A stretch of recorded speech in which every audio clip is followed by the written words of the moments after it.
Chapter number 5। इसके starting में हम देखते हैं कि मिस मुरे ने अभी तक फैन के गले के ऊपर शॉर्ट पकड़ रखा था और जिस वजह से फैन घबराते हुए मिस मुरे से पूछता है, आखिर तुम्हारा मतलब क्या है। दोस्तों, अगर आप लोगों ने प्रीवियस पार्ट देखा है तो आप लोगों को पता ही होगा। प्रीवियस पार्ट में फैन ने मिस मुरे से पूछा था कि आखिर तुम ये क्या कर रही हो, जिसके जवाब में मिस मुरे ने जवाब दिया था, ये तो मेरा भी सवाल है। तो अब फैन मिस मुरे की इस बिहेवियर को देखकर गलत समझते हुए फैन कहता है, क्योंकि तुम यहाँ से नहीं निकल पाई तो तुम उसका गुस्सा मुझे मारकर निकालोगी, लेकिन ये तो सरासर गलत है क्योंकि मेरी यहाँ पर कोई भी गलती नहीं है। अब जो सुनते ही मिस मुरे फैन को बड़ी बड़ी आंखें करके घूरने लगती है और वही फैन भी मिस मुरे को घूरने लगता है। एंड देन हमें वापस से मिस मुरे को दिखाया जाता है, जो अब अपनी शॉर्ट को मायान में रखकर कहती है, मैं बस तुम्हारी परीक्षा ले रही थी। असल में मुझे लगा था कि तुम शायद कोई कल्प्रिट हो और बस यही वजह थी। अब जो सुनकर फैन को धीरे धीरे समझ में आने लगता है कि यहाँ पर जो कुछ भी हो रहा है वो नॉर्मल नहीं है, बल्कि किसी की सोची समझी साजिश है। और जो समझते ही वो और भी ज्यादा हैरान हो जाता है। वही हम मिस मुरे को देखते हैं, जो कि दूसरी तरफ पलटकर फैन से कहती है, ये ट्रैप मेरे लिए ही बनाई गई है, लेकिन फैन मुझे माफ करना कि मैंने तुम्हें इसमें घसीट लिया। अब फैन अपने मन में ही कहता है, तो ये स्टार फॉलन फैमिलीज का आपसी लड़ाई है और जिस चीज में मैं बुरी तरीके से फंस चुका हूँ। एंड देन फैन हमें स्टार फॉलन फैमिलीज के बारे में बताने लगता है कि जब से स्टार फॉलन वॉरियर्स अपीयर हुए हैं तब से ही जिस भी फैमिली में इनकी तादाद ज्यादा होती है उन फैमिली को स्टार फॉलन फैमिली कहा जाता है। और इन फैमिलीज का एक रूल है जो कि एपोकलिप वर्ल्ड जैसा है, मतलब कि जो लोग वीक हैं वो मरेंगे और वही ताकतवर जिएंगे। यही नहीं, इन फैमिली में अगर किसी को ऊपर उठना है तो उसे मॉन्स्टर लेयर में जाकर हंटिंग टास्क पूरा करना होगा और उसके अलावा अपनी ही फैमिली के दुश्मनों का सामना करना होगा। तो जिसके बाद वापस से मिस मुरे को दिखाया जाता है, जो कि फैन से पूछती है, फैन क्या बाहर निकलने का और कोई रास्ता है जो कि खुफिया हो।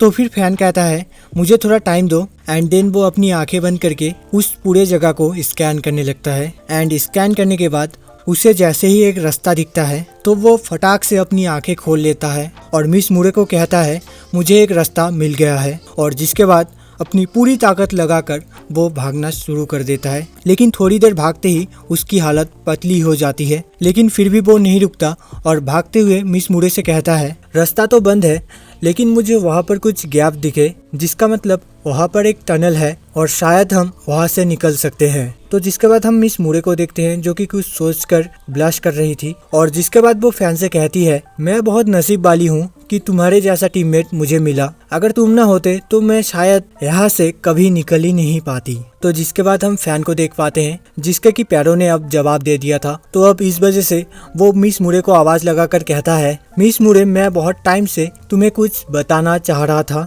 अगर तुम्हें कोई दिक्कत नहीं है तो मैं वो बता सकता हूँ। अब ये सुनकर मिस मुरे ब्लश करने लगती है। असल में दोस्तों, यहाँ पर जो मिस मुरे है उसको गलतफहमी हो गई है कि अपना एमसी यानी कि फैन उसे प्रपोज करने वाला है और इसी वजह से वो ब्लश कर रही थी। तो यहाँ पर वो ब्लश करते हुए फैन से कहती है, हाँ, तुम्हें जो भी कहना है वो तुम मुझे कह सकते हो। तो फिर फैन तुरंत कहता है, क्या तुम थोड़ा धीरे दौड़ सकती हो, क्योंकि मेरी सांसें फूल रही है और मुझे लगता है कि अगर मैं ऐसे ही भागता रहा तो मैं यहीं पर ही टपक जाऊंगा। तो जो सुनते ही मिस मुरे को जो गलतफहमी हो रही थी वो टूट जाती है और वो एम्बेरेस होकर कहती है, हाँ ठीक है। और ये कहते ही वो दोनों वहीं पर ही रुक जाते हैं, जहाँ पर फैन अपनी हाथ पैर फैलाकर बैठ जाता है और बहुत ही जोरों जोरों से हाँफने लगता है। एंड देन वो मिस मुरे से कहता है, यहाँ का जो हवा है वो ठीक से चल नहीं रही है और इसीलिए मैं इतनी जल्दी थक गया। तो हम मिस मुरे को देखते हैं, जो कि थोड़ा सा डिसअपॉइंट हो गई थी और वो किस लिए, मैं होप करता हूँ कि दोस्तों आप लोगों को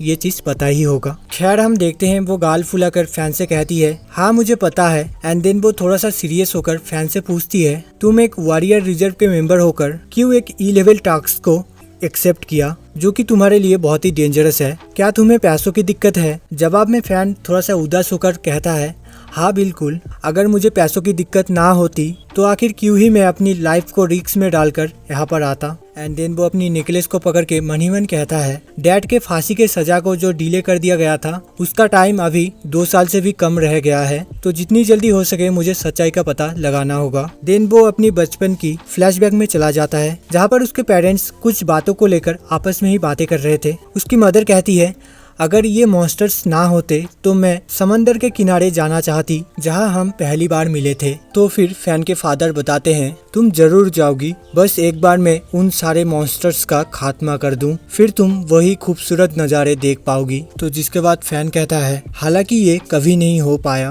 क्योंकि उसी साल मेरी मॉम चल बसी। सब कहते हैं कि वो किसी छोटे से मॉन्स्टर टाइड में बाकियों की जान बचाने के चक्कर में शहीद हो गई और उस टाइम मैं बहुत छोटा था और मैंने मुर्दों के लिस्ट पे सिर्फ मॉम का नाम देखा था जो नाम था जूलिया जिन। बट अगर ऐसा है तो मेरे डैड उस मॉन्स्टर टाइड में अकेले कैसे बच गए? यकीनन यहाँ पर कुछ तो ऐसा है जो कि छुपाया जा रहा है। देन प्रेजेंट में हम मिस मुरे को देखते हैं जो कि फैन को चुप देखकर समझती है कि उसने शायद कुछ प्राइवेट सवाल पूछ लिए हैं। तो जिस वजह से वो फैन से माफी मांगते हुए कहती है मुझे माफ करना कि मैंने तुमसे कुछ पर्सनल सवाल पूछे। तो जिसके जवाब में फैन अभी भी कुछ नहीं कहता और चुप रहता है और कुछ टाइम चुप रहने के बाद वो जहाँ पर बैठा हुआ था वहाँ से उठते हुए कहता है मिस मुरे मैंने काफी रेस्ट कर लिया है तो अब हम आगे बढ़ सकते हैं। एंड देन यहाँ से सीन कट होकर हमें बाहर का सीन दिखाया जाता है जहाँ पर हम एक अबेंडन बिल्डिंग को देखते हैं जिसके अंदर से कोई पत्थर फेंकता है। देन हमें उस पत्थर फेंकने वाले को दिखाया जाता है जो कि और कोई नहीं फैन था और वही मिस मुरे भी थी और वो दोनों फाइनली उस टनल से निकल चुके थे और बाहर आकर फैन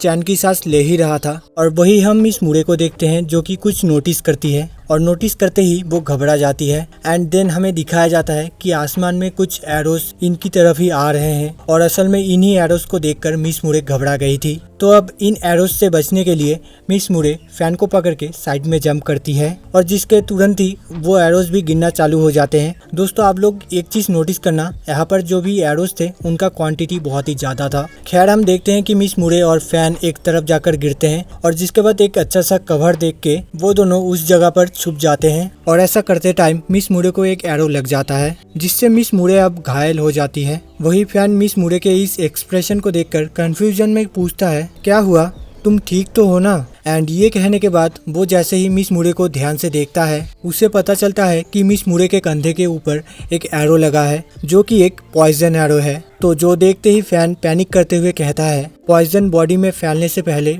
एरो को जल्दी से निकालना होगा, अगर ऐसा नहीं किया गया तो पॉइजन पूरे बॉडी में फैल जाएगा, तो प्लीज तुम थोड़ा सा बर्दाश्त करो, मैं जल्दी से इस एरो को निकाल लेता हूँ। और ये कहने के तुरंत ही वो उस पॉइजन एरो को बाहर निकाल लेता है। एंड देन मिस मुरे को अच्छे से बैठा कर उसे एंटीडोट देते हुए कहता है मेरे पास इस पॉइजन का एंटीडोट है तो ये लो और अपने बॉडी को डिटॉक्सिफाई करो। तो अब एंटीडोट लेने के बाद मिस मुरे किसी से कहती है मैंने कभी नहीं सोचा था कि तुम मुझे बिट्रे करोगे। एंड देन यहाँ से सीन कट होके ऊपर के साइड को दिखाया जाता है जहाँ पर हमें कुछ लोगों के पैरों को दिखाया जाता है। एंड देन हमें उन लोगों का फेस भी दिखाया जाता है जिनको देखकर हमें एक बात क्लियर होती है कि यही लोग ट्रेटर यानी कि धोखेबाज हैं। और दोस्तों मिस मुरे असल में इस ओल्ड पर्सन को ही बिट्रे करने की बात कह रही थी जो कि मिस मुरे की फैमिली से ही आता है। खैर हम देखते हैं वो ओल्ड पर्सन मिस मुरे से कहता है मुझे यकीन नहीं हो रहा कि तुम इन एरोस से बच गई, मानना पड़ेगा तुम इस जेनरेशन की सबसे बड़ी जीनियस हो, लेकिन अफसोस की बात है कि तुमने मुझे हमेशा ही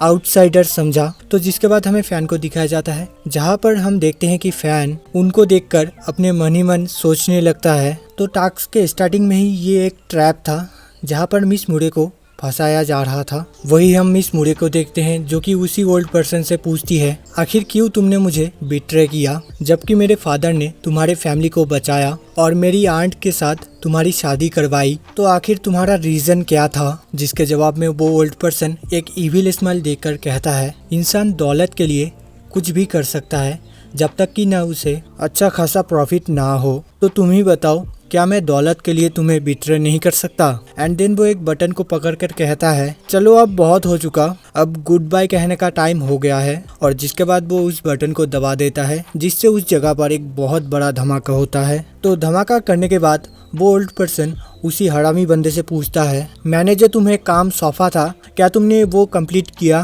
तो फिर वो हरामी शक्ल का बंदा कहता है हाँ मैंने उन रिवर साइड के मॉन्स्टर्स को एक जगह इकट्ठा कर लिया है, तो तुम एकदम बेफिक्र रहो क्योंकि इस बार उनके बच निकलने का चांसेस ना के बराबर है। और बात रही इन दोनों की मरने की तो हम बताएंगे ट्रेटर के बेटे ने मिस मुरे के ऊपर धोखे से हमला कर दिया था जिससे वो मारी गई और जिसके रिवेंज में हमने उस ट्रेटर के बेटे को मार डाला और वही उसकी डेड बॉडी को वही मॉन्स्टर लेयर में छोड़ दिया, जिससे कि मॉन्स्टर्स उसे नोच खाए। और ये सब कहकर वहाँ पर जितने भी लोग थे वो लोग एक साथ जोरों जोरों से हंसने लगते हैं। वही हम बहुत सारे रिवर मॉन्स्टर्स को देखते हैं जो कि उस धमाके की तरफ अट्रैक्ट हो रहे थे और उसी की तरफ बढ़ रहे थे। और दोस्तों इसी सीन के साथ ही ये चैप्टर यहाँ पर ही खत्म होता है। आप लोगों को क्या लगता है, क्या मिस मुरे और फैन बच पाएंगे? क्योंकि इस बार वो दोनों बुरी तरीके से फंस चुके हैं। खैर आगे उन दोनों के साथ क्या होने वाला है वो आप लोग अगर जानना चाहते हो तो चैनल पर बने रहो और हो सके तो कमेंट करो नेक्स्ट पार्ट, जिससे कि मुझे मोटिवेशन मिले और मैं जल्दी से जल्दी वीडियो अपलोड कर पाऊँ। तो जब तक आप लोग कमेंट करते हो तब तक के लिए बाय बाय।